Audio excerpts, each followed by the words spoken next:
Welcome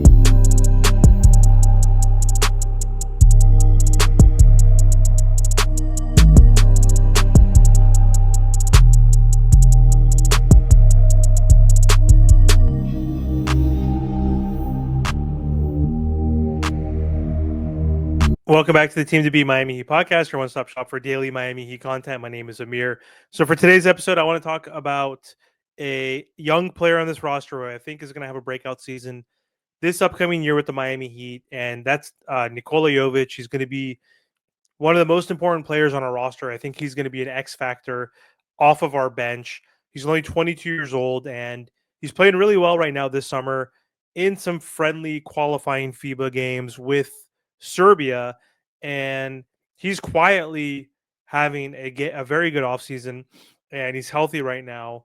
And I think this is finally the year he's going to get his opportunity to break out with the Miami Heat. So what's different about Jović going into this season? When the Miami Heat drafted him, we knew that he was a 6'10" raw forward with great skills. He had guard abilities for someone at that size, and he was someone who could shoot the ball, handle the ball, and make plays in transition. Obviously, it took a while for him to develop the confidence and those skills at the NBA level, but we knew as a prospect, those were the skill sets that he had as a 6'10" forward. And like most young players in the Miami Heat system, as a first round pick and as a big, he had to sit and learn and wait his turn. And he's going into his fourth season, and he is finally going to have, I think, a bigger role in the rotation. Every single year, he's been playing more, getting more opportunity, and he's been putting on more size each and every single season. He's getting stronger. He's more confident with his shot, and he's actually gaining again high level competition and getting some good competitive reps right now with the Serbian national team, playing alongside Nikola Jokic, and he's playing against other pros. It is under FIBA rules where the game is more physical. It is a little bit slower paced, but still, it's huge for his development. It's huge for his confidence. And if you've been watching the last few games, he's looked sharp. He just scored 18 points off of 8 of 10 for shooting, and he was finishing a ton in the paint. And he looked very confident, playing with great energy. And he's showing exactly why the Miami Heat have had faith in him. The front office, they believe in him. They've been patient with him.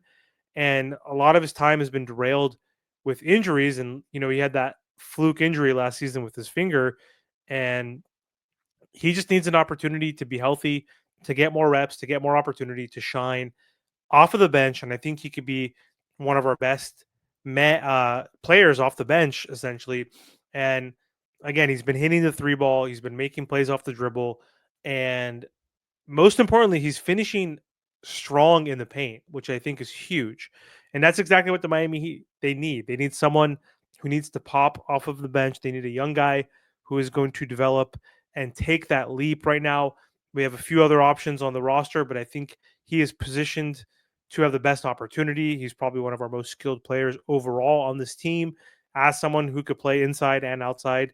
And the Miami Heat have plenty of guards, as we know, but in the front court, there's real opportunity for him, as there's only Bam Adebayo, Kalel, and him. Both those other guys are probably going to start. Bam obviously is going to start. Kalel is most likely going to start. So Jović is going to be coming off the bench. He's also going to be staggered and also playing with Bam and also playing with Kalel at times. And he has that versatility where he could play that three. He's playing the three right now with Serbia, and he's feeling very comfortable in that position. He's also a four, and he could be a small ball five, even though he doesn't like to play the center. But still, he could play 3, 4, and 5. He can also play point forward, essentially. So when you add in his 3 years of NBA experience, so even though he hasn't played a ton of games, he has had international experience now playing with Serbia for multiple years, and he's going to take on a bigger role. He's going to be asked to take a bigger role, and he's going to need to step up. He's going to need to increase his points per game. He's going to need to increase his assists per game, his rebounding, his defense. He needs to step up on that end, obviously, and he has improved drastically. And now that Miami Heat, they traded Haywood Highsmith, even though he was only 6'5", he was playing as a power forward, essentially as a wing player. We no longer have Jimmy Butler in the front court either. So we need someone to step up and provide size, provide shooting, provide playmaking. And that is all within Nico's wheelhouse. Like he's going to give Miami something that they've lacked, a stretch four, a point forward, someone who could handle the ball, put the ball on deck, finish at the rim, someone who's learning how to post up and use his size and his added strength. And so think of this lineup. We might have a lineup where we might go ultra big. No one coming off the bench though, which would be an interesting scenario. But if you imagine if Nico plays at the three, Bam at the four, Kalel at the five, like that's going to be one of the biggest lineups in the NBA. And I think that would be huge because all three of them theoretically can hit the three. Bam has improved in that area. Kalel, not the greatest 3-point shooter, but he has a good touch.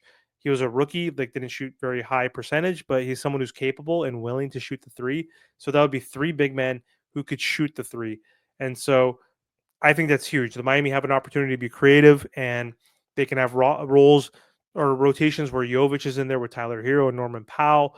And you could see him grabbing the rebound and pushing the pace and creating mismatches in transition.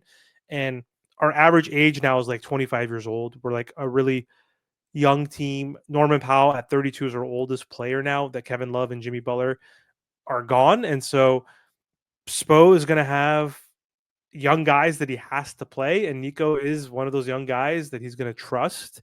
And I'm excited to see this opportunity for Nico. Like again, his shooting needs to improve. He already is a respectable 3-point shooter. He just needs to shoot that at like a high clip. If you could shoot it at 37% like he did last season, that's going to be huge. He shot at 37% on 4.6 attempts.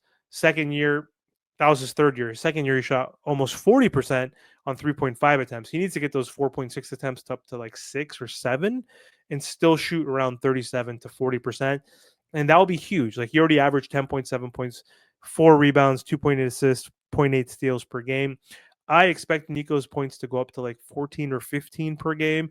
I also expect him to get like 4 or 5 rebounds per game and also increase assists from 2.8 to like 4.8 or 5. He played 25 minutes per game. I'm hoping he plays at minimum like 28 or 29 minutes per game so he has a better opportunity to impact the game with his passing, again, with his catch and shoot ability, with his ability to put the ball on the floor, with his weight, with his ability to play defense now as someone who's 6'10", has the length, has the mobility, who's improved drastically as a defender. He's not elite, but he is someone who's capable now under this Miami Heat system and organization. So what can he do though? And what are the areas that he can improve on next year? One is consistency.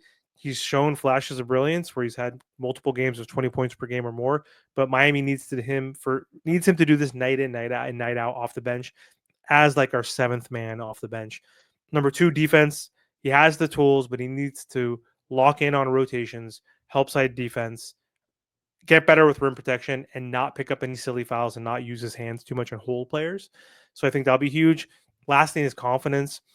Sometimes young players hesitate. Like he's had some lack of confidence because of those DMPs, not being in the rotation, getting in foul trouble, and injuries, I think. So this year, Jović has to trust his game. And if he's open, he has to shoot it. He has to be aggressive. He has to mismatch hunt. Again, if there's smaller guys on him, he needs to attack it and post them up and be more aggressive. And I think if he does that, he's going to have a breakout season for this Miami Heat. So let me know what you guys think about Jović. Do you think he's going to be a breakout candidate for the Miami Heat next season?